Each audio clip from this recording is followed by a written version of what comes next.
Imagine करिए कि कोई शख्स बीमार हो, बिस्तर पकड़ चुका हो या नौकरी के सिलसिले में पिछले कुछ सालों से विदेश में हो। अगर उसे कोई संपत्ति खरीदनी या बेचनी हो, कोई इंपॉर्टेंट ट्रांजैक्शन करनी हो, आईटीआर भरना हो या बैंक से जुड़ा कोई काम करना हो, तो वो क्या करेगा? इसी समस्या को खत्म करता है पावर ऑफ अटॉर्नी। इसे ऐसे समझिए कि बीमारी के चलते या फिर किन्हीं कारणों से यदि कोई व्यक्ति अपनी संपत्ति को बेचने की स्थिति में नहीं है, तो वह अपनी तरफ से किसी रिश्तेदार को अधिकृत कर सकता है, यानी कि अधिकार दे सकता है, जो उसकी तरफ से सारी फॉर्मेलिटीज को पूरा करेगा। आम भाषा में कहे तो पावर ऑफ अटॉर्नी एक कानूनी दस्तावेज है जिसके जरिए कोई शख्स किसी अन्य व्यक्ति को अपनी तरफ से जरूरी ट्रांजैक्शन करने के लिए अधिकृत करता है।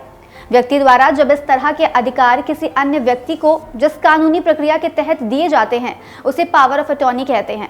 पावर ऑफ अटॉर्नी एक्ट 1882 के तहत दो तरह की होती हैं, जिसमें जनरल पावर ऑफ अटॉर्नी और स्पेशल पावर ऑफ अटॉर्नी शामिल है। सबसे पहले बात करते हैं जनरल पावर ऑफ अटॉर्नी की। इसमें अधिकृत किए गए व्यक्ति यानी एजेंट के पास बहुत ज्यादा अधिकार मिलते हैं। वह गारंटर की तरफ से बैंक से पैसा निकाल सकता है, टैक्स भर सकता है, इन्वेस्टमेंट कर सकता है, संपत्ति खरीद या फिर बेच सकता है और अदालत में चल रहे मामलों आदि में उसका प्रतिनिधित्व भी कर सकता है। वहीं स्पेशल पावर ऑफ अटॉर्नी की बात करें तो इसमें गारंटर अपने एजेंट को कुछ खास अधिकार भी देता है, जैसे उसे अपनी तरफ से अदालती कामकाज के लिए अधिकृत कर सकता है या संपत्ति को बेचने के लिए अधिकृत कर सकता है। अब उत्तर प्रदेश में पावर ऑफ अटॉर्नी देने के लिए नियम बदल गए हैं। दरअसल यूपी सरकार ने हाल ही में महत्वपूर्ण निर्णय लिया है। इसमें कहा गया है कि अब उत्तर प्रदेश में अचल संपत्ति की बिक्री के लिए 50 रुपए के स्टैम्प पेपर पर पावर ऑफ अटॉर्नी नहीं होगा।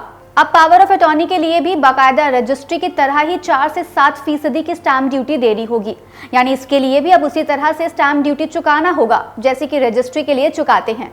लेकिन इसमें परिवार के सदस्यों को छूट मिली है। यदि परिवार के सदस्य आपस में पावर ऑफ अटॉर्नी का यूज करते हैं तो उन्हें महज 5000 रुपए का शुल्क ही चुकाना होगा। अब इसी फैसले के साथ सरकार ने परिवार की भी व्याख्या कर दी है। दरअसल सरकार ने यह भी तय कर दिया है कि पावर ऑफ अटॉर्नी के मामले में परिवार के दायरे में कौन कौन आएगा। इसमें माता पिता, पति पत्नी, बेटा और बहू, बेटी और दामाद, भाई बहन के अलावा ग्रैंड चाइल्ड भी शामिल होंगे।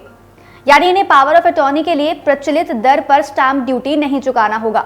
हालांकि ये प्रणाली महाराष्ट्र, मध्य प्रदेश और बिहार में लागू है। अब पावर ऑफ अटॉर्नी को लेकर यूपी सरकार ने जो बदलाव किए हैं उनकी जरूरत क्यों पड़ी?